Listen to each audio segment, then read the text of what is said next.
ऐसे 35 पाप जिनकी वजह से कलयुग का आयु कम होने वाला है। मैं एक एक करके इन पापों को बताऊंगा, तुम ध्यान से सुनना क्योंकि बहुत इंपॉर्टेंट है। हम जानते हैं हमारे 4 युग हैं, सत्ययुग, त्रेतायुग, द्वापर युग और कलयुग। अब हम कलयुग में हैं, सो कलयुग को 4,32,000 साल भोग होंगे। सो कलयुग को 4,32,000 साल भोग होने चाहिए, बट इंसानों के पापों की वजह से कलयुग का आयु कम हो गया है। और कितना कम हुआ है वो भी बताऊं। भविष्य मल्लिका में बताया गया है कि इन 35 पापों की वजह से कलयुग का आयु कम हो गया है और कम होकर 5,000 साल हो गया है। सो भविष्य मल्लिका जिनके लेखक हैं श्री काशीनाथ मिश्र जी, इन्होंने लिखा है भविष्य मल्लिका के अध्याय 4 में एक टॉपिक है। टॉपिक का नाम है कौन कौन से पाप कर्मों द्वारा कलयुग का पतन होगा। सो इस टॉपिक पे 35 पापों का वर्णन किया गया है। भविष्य मल्लिका में बताया गया है कि कलयुग खत्म हो चुका है और अभी कलयुग का 5125वां साल चल रहा है। द्वापर युग में जब श्री कृष्ण और अर्जुन बात कर रहे थे, तब अर्जुन के मन में कलयुग को लेकर बहुत प्रश्न जागता है। तब अर्जुन श्री कृष्ण से पूछते हैं कि अगर कलयुग का आयु 4,32,000 साल तय था तो पापों की वजह से उसका आयु कम होकर 5,000 साल हो गया है, तो प्रभु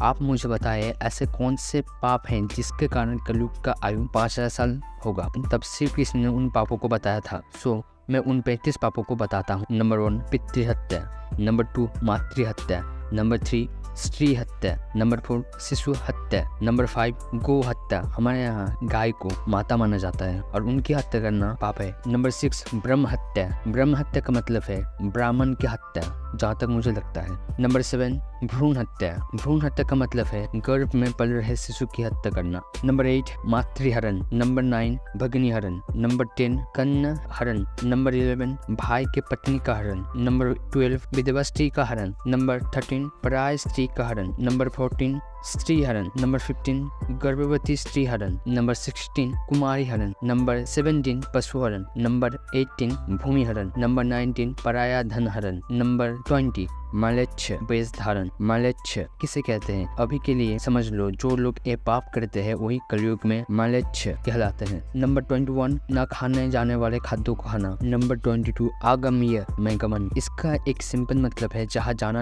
उचित नहीं, मतलब समझ लो गलत काम में जोक देना। नंबर 23 अति निराश। नंबर 24 कुटुंब वैराग्य। इसका मतलब है अपने परिवारों से दूरी बना लेना, उनके प्रति वैराग्य भाव रखना। नंबर 25 मित्र के साथ कपट। नंबर 26 विश्वासघात। नंबर 27 निम्न जाति के साथ प्रीत करना। ये मुझको कुछ ठीक नहीं लगा, तुम लोगों के इसमें क्या कहना है बताना। नंबर 28 लग्न स्नान करना। नंबर 29 लग्न शयन करना। नंबर 30 मिथ्या भाषण। नंबर 31 शास्त्रों की निंदा करना। नंबर 32 गो चारागाह या शमशान भूमि पर कब्जा। नंबर 33 माता तुलसी जी की पूजा ना करना। नंबर 34 विष्णु प्रतिमा को ना पूजना। नंबर 35 माता पिता की भक्ति ना करना। मुझे हत्या और हरण ये दोनों पाप सबसे बड़ा पाप लगता है, बट मुझको नंबर 27 का जो पाप निम्न जाति के साथ प्रीत करना ये सही नहीं लगा। बाकी तुम सब क्या कहना है बताओ। और बात रही पशु हत्या की, तो मैं एक ही बात कहूंगा, ये सही नहीं है, क्योंकि हम लोगों को किसी की जान लेने का कोई अधिकार नहीं है। अगर तुम किसी को बचा नहीं सकते तो तुम्हें किसी का जीवन लेने का कोई अधिकार नहीं है। अगर तुम्हारे लाइफ में बहुत प्रॉब्लम है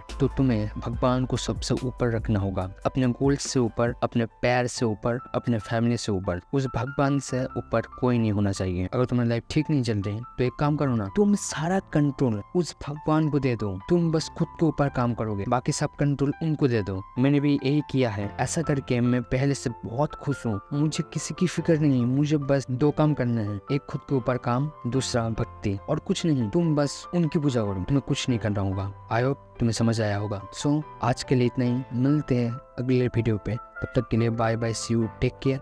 आगे बढ़ते रहो, लोगों की मदद करते रहो। राधे राधे।